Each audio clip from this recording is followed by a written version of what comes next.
اب ان تین آیتوں کے بعد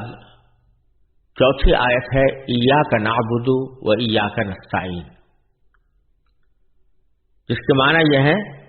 کہ اللہ ہم آپ ہی کی عبادت کرتے ہیں اور آپ ہی سے مدد مانگتے ہیں۔ یہ اس آیت کو پر غور کرنے کے لیے دو تین باتیں ذکر کرنا ضروری ہوگا۔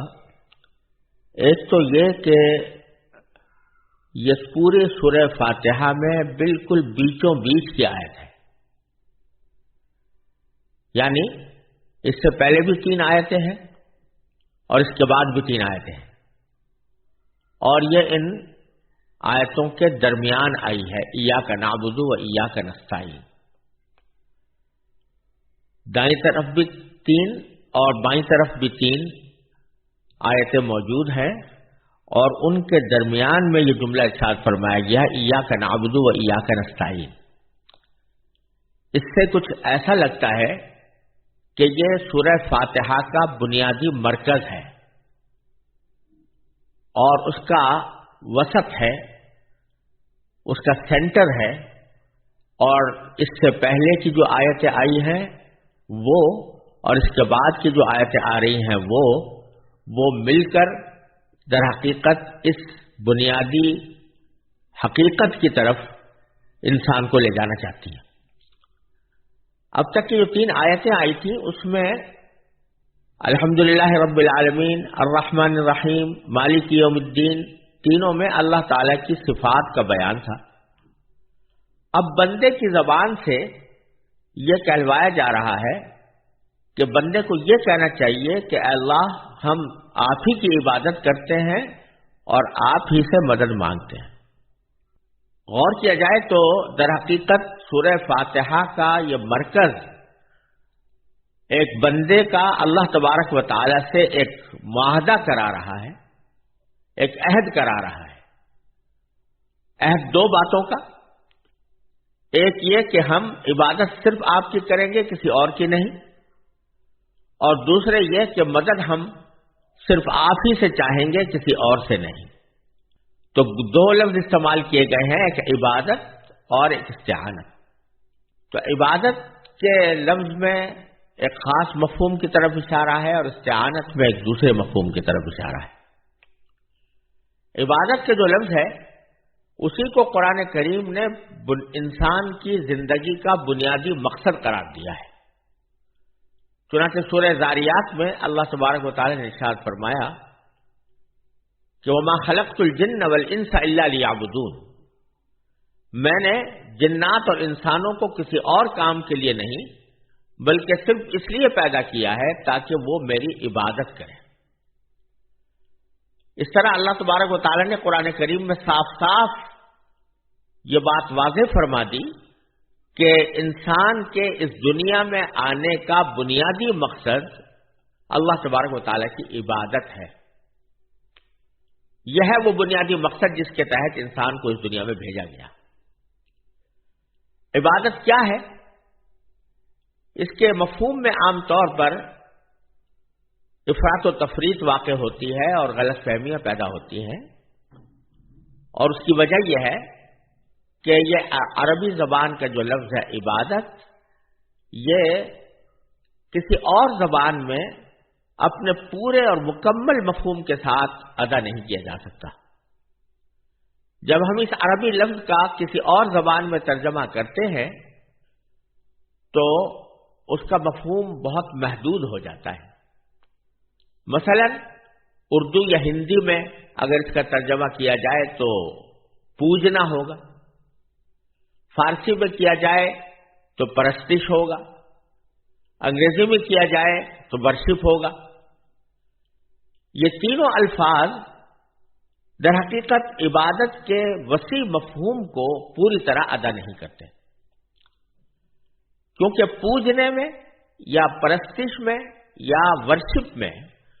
در حقیقت کسی ایسے طریقے کی طرف اشارہ ہوتا ہے جس کے ذریعے بندہ اپنے آپ کو انتہائی عاجزی کے ساتھ اپنے پروردگار کے سامنے یا اپنے معبود کے سامنے پیش کرے، اور بس۔ لہذا جو عبادت کے خاص طریقے ہیں انہی کو پرستش یا پوجا یا ورشپ کہا جا سکتا ہے۔ اسلام میں جو عبادت کا مفہوم ہے وہ اس پرستش اور پوجا اور ورشپ سے زیادہ وسیع اور ہمہ گیر ہے۔ عبادت کا لفظ در حقیقت عربی کے لفظ عبد سے نکلا ہے، اور عبد کے لغوی معنی ایک غلام کے ہوتے ہیں، اس لیے اس کا صحیح ترجمہ اگر کیا جائے تو وہ بندگی ہوگا، اور بندگی کا مطلب یہ ہے کہ یہ دو چیزوں کا مجموعہ ہے، ایک پرستش اور دوسرے مکمل اطاعت۔ جس طرح ایک غلام جو پہلے زمانے میں ہوا کرتا تھا، الحمدللہ آج کی دنیا میں کوئی غلام موجود نہیں ہے، لیکن پہلے جو غلام ہوا کرتے تھے ان کا قاعدہ یہ ہوتا تھا کہ وہ اپنے آقا کے ہر حکم کی تعمیل کے ذمہ دار ہوتے تھے۔ اگر آقا ان سے کہتا کہ تم کسی جگہ جا کر حکومت کرو تو وہ حکومت کرنے کے پابند تھے، حاکم بن کر بیٹھ جاتے۔ لیکن اگر آقا ان سے کہے کہ فلاں جگہ جا کر جھاڑو دو تو وہ جھاڑو دینے کے مکلف ہیں اور اسی کے ذمہ دار ہیں، ان کا فرض ہے کہ وہ جا کر جھاڑو دیں۔ جس قسم کا بھی حکم آقا کی طرف سے آ جاتا وہ اس کے پابند تھے، اور اس میں کسی وقت کی بھی پابندی نہیں تھی اور کسی کام کی بھی پابندی نہیں تھی۔ جس وقت آقا جس کام کا حکم دیتا غلام کی ذمہ واجب ہوتا کہ وہ کام کریں، لیکن ساتھ ساتھ اس میں دو پابندیاں تھیں۔ غلام کی غلامی میں دو قسم کے استثناء تھے۔ آقا ان سے ہر کام لے سکتا تھا، لیکن آقا کی ذمہ داری تھی کہ دو قسم کے کام اس سے نہ لے۔ ایک وہ کام جس میں اللہ تعالیٰ کی نافرمانی ہو، لہذا اگر آقا اپنے غلام کو کوئی ایسا کام کرنے کو کہے کہ جو اللہ تعالیٰ کے حکم کے خلاف ہے، اس کی نافرمانی ہے، تو پھر غلام کے ذمے اس کی اطاعت واجب نہیں رہتی تھی۔ اور دوسرا یہ کہ آقا کو اپنے بندے پر یا اپنے غلام پر کوئی ظلم کرنے کا اختیار نہیں تھا، اس کو کوئی ایسا حکم نہیں دے سکتا تھا جو اس کے اوپر ظلم کہلائے۔ ان دو پابندیوں کے ساتھ غلام اپنے آقا کے ہر حکم کو ماننے کا پابند تھا۔ جب ہم اللہ تعالیٰ کی غلامی میں آتے ہیں، بندگی میں آتے ہیں، تو پھر یہ دو استثناء بھی ختم ہو جاتے ہیں۔ پہلا استثناء تو اس لیے ختم ہو جاتا ہے کہ اللہ تعالیٰ جو حکم دے گا وہ کبھی بھی اللہ تعالیٰ کی نافرمانی پر مشتمل نہیں ہوگا، وہ تو خود حکم دے رہا ہے، لہذا اس کا مطلب یہ ہے کہ اس کے حکم کو بجا لایا جائے، اس میں کوئی نافرمانی کا تصور ہی نہیں ہو سکتا۔ اور دوسرا استثناء اس لیے نہیں کہ باری تعالیٰ جو بھی حکم دیتا ہے وہ عدل پر، انصاف پر مشتمل ہوتا ہے۔ وَمَا رَبُّكَ بِظَلَّامٍ لِّلْعَبِيدِ، قرآن کریم نے فرمایا کہ تمہارا پروردگار بندوں پر ظلم کرنے والا نہیں ہے، لہذا وہ کوئی ظلم کا حکم کبھی دے ہی نہیں سکتے۔ لہذا اب اللہ تبارک و تعالیٰ کی غلامی کا مطلب یہ ہوا کہ اللہ تبارک و تعالیٰ کے ہر حکم کی بلا استثناء اطاعت کی جائے۔ تو ایک تو اطاعت عبادت کا ایک لازمی حصہ ہے، اور دوسرے پرستش یعنی وہ خاص طریقے جو اللہ تبارک و تعالیٰ کے سامنے اپنے آپ کو عاجز ترین اور پست ترین کر کے پیش کرنے کے اللہ تبارک و تعالیٰ نے اور اللہ کے رسول صلی اللہ علیہ وسلم نے مقرر فرمائے ہیں، ان طریقوں کی بجا آوری۔ جیسے نماز جس طریقے سے بتائی گئی ہے اس طرح پڑھنا ہمارے ذمہ ضروری ہے، روزہ جس طرح رکھنے کی تعلیم دی گئی ہے اسی طرح روزہ ہمیں رکھنا ضروری ہے، صدقہ دینا، زکوٰۃ دینا، خیرات کرنا یا حج کرنا، عمرہ کرنا، یہ خاص عبادت کے پرستش کے طریقے ہیں جو اللہ تبارک و تعالیٰ نے مقرر فرمائے ہیں۔ تو یہ عبادت کا ایک دوسرا اہم پہلو ہے۔ تو جو عبادت کا وسیع مفہوم ہے وہ دونوں کا جامع ہے، ایک طرف پرستش اور پرستش کے جو مقررہ طریقے ہیں ان کو اللہ تعالیٰ کے لیے اختیار کرنا، اور دوسرے اطاعت، یعنی مکمل اطاعت اس کائنات میں سوائے اللہ تبارک و تعالیٰ کے کسی کی نہیں ہے، بالذات اطاعت اللہ تعالیٰ کے سوا کسی کی نہیں ہے۔ اگر اللہ تبارک و تعالیٰ ہی کسی کی اطاعت کا حکم دے دیں تو وہ اس وجہ سے واجب الاطاعت ہو جاتا ہے کہ وہ بھی اللہ تعالیٰ کا حکم ہے۔ جیسے اللہ تبارک و تعالیٰ نے حکم دیا کہ اللہ کی اطاعت کرو اور رسول کی اطاعت کرو، تو رسول کی اطاعت کا حکم بھی چونکہ اللہ تبارک و تعالیٰ نے دیا، لہذا اس کی اطاعت بھی ہمارے ذمہ واجب ہو گئی۔ لیکن بالذات اطاعت سوائے اللہ تبارک و تعالیٰ کے کسی اور کی نہیں، کسی اور کا حکم نہیں ماننا۔ یہی وجہ ہے کہ مثلا والدین کی اطاعت کا بھی اللہ تعالیٰ نے حکم دیا ہے، لیکن والدین کی اطاعت اس شرط کے ساتھ مشروط ہے کہ وہ کسی گناہ کا حکم نہ دیں، کسی نافرمانی کا حکم نہ دیں۔ تو مکمل اطاعت بھی کسی اور کی نہیں ہو سکتی اور بالذات اطاعت بھی کسی اور کی نہیں ہو سکتی۔ یہ کہلانا مقصود ہے ایاک نعبد میں کہ میں آپ ہی کی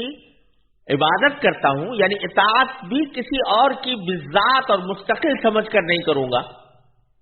اور مکمل اطاعت کسی کی نہیں کروں گا، اور ساتھ یہ کہ پرستش بھی سوائے آپ کے کسی اور کی نہیں کروں گا۔ جو پرستش کے اعمال مقرر کیے گئے ہیں جیسے نماز ہے، قیام ہے، رکوع ہے، سجدہ ہے، یہ کسی اللہ تبارک و تعالیٰ کے سوا کسی اور کے سامنے سجدہ نہیں ہوگا۔ یہ پیشانی اللہ تعالیٰ کے سامنے ٹکے گی، کسی اور کے سامنے نہیں ٹک سکتی۔ اسی واسطے اللہ تبارک و تعالیٰ کے سوا کسی اور مخلوق کو سجدہ کرنا یہ بالکل منع ہے، اور کسی انسان کے لیے جائز نہیں ہے کہ وہ اللہ تبارک و تعالیٰ کے سوا کسی اور کو سجدہ کرے، چاہے وہ کتنا ہی قابل تعظیم بزرگ ہو، یا کتنا ہی قابل تعظیم نبی ہو یا ولی ہو یا بزرگان دین میں سے ہو، ان میں سے کسی کے بھی آگے سجدہ کرنا جائز نہیں، یا رکوع کرنا جائز نہیں،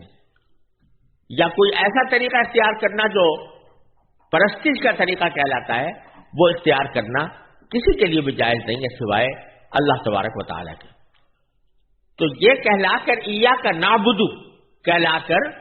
دو چیزوں کا عہد لیا جا رہا ہے بندے سے کہ اے اللہ میں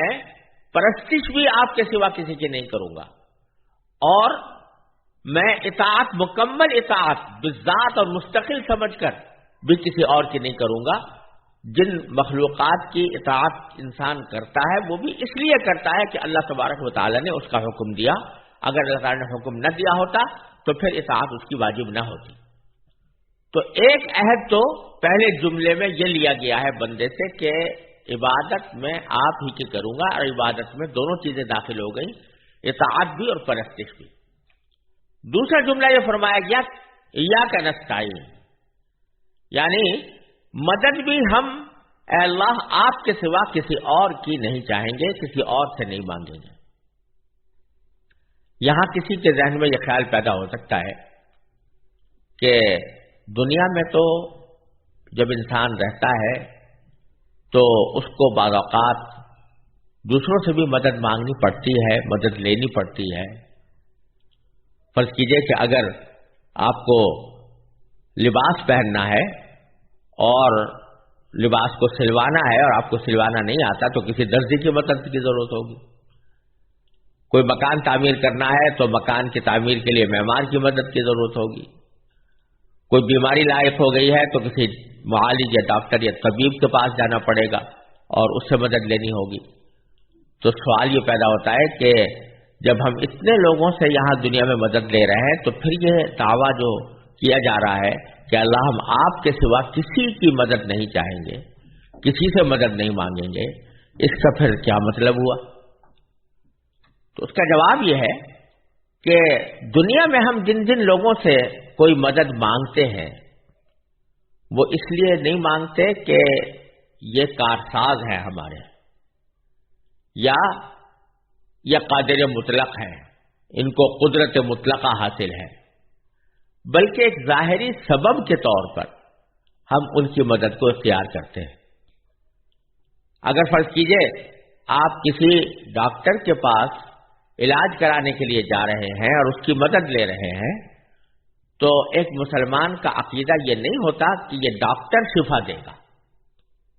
بلکہ اس کا عقیدہ یہ ہوتا ہے کہ اس کے پاس چونکہ انسان کے معالجات کا علم ہے، تو اس لیے یہ میری بیماری کو صحیح پہچان کر وہ دوا دے گا جس میں اللہ تبارک و تعالی نے تاثیر رکھی ہے۔ لہذا ڈاکٹر کے دل میں صحیح بات ڈالنے والا بھی اللہ، اور جو تدبیر اس کے دل میں آئی ہے اور جو تدبیر اس نے مریض کو بتائی ہے، تو وہ تدبیر دل میں ڈالنے والا بھی اللہ تبارک و تعالی ہے، اور اس تدبیر کو کارگر اور فائدہ مند بنانے والا بھی اللہ تعالی ہے۔ یہی وجہ ہے کہ ہم دیکھتے ہیں کہ بعض اوقات ایک ہی بیماری ہے، ایک ہی ڈاکٹر ہے، ایک ہی دوا ہے، لیکن وہ دوا ایک شخص کے لیے کارگر ہو گئی، دوسرے شخص کے لیے کارگر نہیں ہوئی، اس کو فائدہ پہنچ گیا، اس کو فائدہ نہیں پہنچا۔ اس لیے ہم یہ یقین رکھتے ہیں کہ شفا دینا سوائے اللہ تبارک و تعالیٰ کے کسی اور کا کام نہیں ہے۔ البتہ اللہ تبارک و تعالیٰ نے ہی ہمیں یہ فرمایا کہ ہم نے تمہارے لیے یہ زندگی گزارنے کے لیے بہت سے اسباب پیدا فرما رکھے ہیں، اپنی زندگی گزارتے وقت ان اسباب کو بھی اختیار کرو، اور ان اسباب کو اختیار کر کے اپنی حاجات پوری کرنے کی کوشش کرو، لیکن یقین رکھو کہ اس سبب میں کوئی قدرت نہیں ہے۔ اس سبب کو مؤثر بنانے والا اور اس کے اندر تاثیر پیدا کرنے والا اور اس کو مفید بنانے والا سوائے اللہ تعالیٰ کے کوئی اور نہیں۔ لہذا جب ہم اس دنیا میں کسی سے مدد لیتے ہیں تو وہ اس کو کارساز سمجھ کر نہیں، قادر مطلق سمجھ کر نہیں، یہ سمجھ کر نہیں کہ اس کے قبضہ قدرت میں ہے میرا کام بنا دینا، بلکہ یہ سمجھ کر کرتے ہیں کہ یہ ایک اللہ تعالیٰ نے سبب پیدا کیا ہے اور اس سبب کی تاثیر اللہ تعالیٰ ہی کے قبضہ قدرت میں ہے۔ لہذا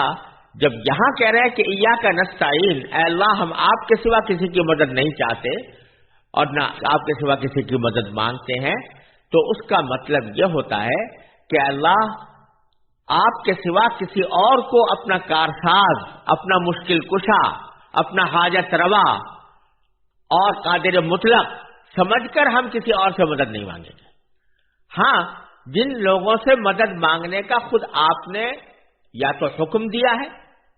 یا اس کی اجازت عطا فرمائی ہے، تو وہ بھی اس لیے مانگیں گے کہ آپ نے ہی وہ طریقہ تجویز کر دیا ہے، اور اس طریقے کو ہم آپ کے حکم کی اطاعت میں اس سے اختیار کرتے ہیں۔ لیکن قدرت مطلقہ وہ آپ ہی کی ہے اور تاثیر آپ ہی کے قبضے میں ہے، اس لحاظ سے کارساز آپ ہی ہے، مشکل کشا آپ ہی ہے، حاجت روا آپ ہی ہیں، آپ کے سوا کوئی کارساز، کوئی حاجت روا، کوئی مشکل کشا نہیں ہے، اور یہی معنی ہے ایاک نستعین کے۔ لہذا اس دو جملوں کے ذریعے اللہ تبارک و تعالی نے ایک بڑا عظیم اقرار کروایا ہے بندے سے، اور اسی لیے اس جملے کو سورہ فاتحہ کے مرکز میں رکھا گیا ہے۔ سورہ فاتحہ پورے قرآن کا خلاصہ ہے، اور اگر دیکھا جائے تو یہ جملہ پوری سورہ فاتحہ کا خلاصہ ہے کہ سورہ فاتحہ کا مرکز یہ ہے کہ بندہ اللہ تبارک و تعالی سے یہ عہد کرے، یہ اقرار کرے کہ میں نہ پرستش آپ کے سوا کسی کی کروں گا، نہ مکمل اطاعت مستقل بذات سمجھ کر آپ کے سوا کسی کی کروں گا، نہ حاجت روا اور مشکل گسار کارساز سمجھ کر کسی اور سے مدد مانگوں گا۔ یہ بہت بڑا اقرار اللہ تبارک و تعالیٰ نے اس آیت کریمہ کے اندر لیا ہے اور بندے سے کروایا ہے، اور اس کو سورہ فاتحہ کے بالکل بیچوں بیچ رکھا ہے۔ اس سے یہ پتہ چلا کہ بندے کو جو اس دنیا میں بھیجنے کا اللہ تبارک و تعالی نے مقصد بتایا تھا کہ میں نے سوائے عبادت کے کسی اور کے لیے نہیں بھیجا، تو اس مقصد کا اعتراف اس آیت میں کرایا گیا ہے بندے سے کہ ایاک نعبد و ایاک نستعین۔ پھر اس میں ایک اور لطف یہ ہے کہ جب بندہ یہ کہہ رہا ہے کہ اللہ میں پرستش آپ کے سوا کسی اور کی نہیں کروں گا، اطاعت آپ کے سوا کسی اور کی نہیں کروں گا، تو یہ ایک بہت بڑا دعویٰ ہے، بہت بڑا دعویٰ کر رہا ہے، بہت بڑا عزم کا اظہار کر رہا ہے۔ تو ساتھ ہی بندے کو یہ سکھایا گیا ہے کہ تم نے یہ عہد تو بہت اچھا کر لیا اور اپنی طرف سے ارادہ بھی اچھا کر لیا، لیکن تم خود اس عہد پر اور اس ارادے پر اس وقت تک قائم نہیں رہ سکتے جب تک کہ ہم سے مدد نہ مانگو۔ لہذا ایاک نعبد کے فوراً بعد اللہ تعالی نے بندے کو یہ سکھایا کہ ہم آپ سے ہی مدد چاہتے ہیں، اور جس کا مطلب یہ ہوا کہ یا اللہ ہم نے اپنی طرف سے عہد اور ارادہ تو کر لیا ہے کہ آپ کے سوا کسی کی پرستش نہیں کریں گے، آپ کے سوا کسی کی اطاعت نہیں کریں گے، لیکن عملی دنیا میں اس عہد کے اوپر ثابت قدم رہنا اس کے بغیر ممکن نہیں ہے کہ آپ کی توفیق ہمارے شامل حال ہو۔ لہذا ایاک نستعین، اب ہم آپ سے ہی مدد چاہتے ہیں کہ اللہ ہمیں اپنی عہد پر قائم رہنے کی توفیق عطا فرما۔ اور پھر یہ جو استعانت ہے، یعنی اللہ تبارک و تعالیٰ کے حکم کی اطاعت اور عبادت کو اللہ تعالیٰ کے ساتھ خاص کرنے کی توفیق، اس کو مانگنے کے لیے آگے کی 3 آیتیں بیان فرمائی گئی ہیں۔ اہدنا الصراط المستقیم صراط الذین انعمت علیہم غیر المغضوب علیہم ولا الضالین۔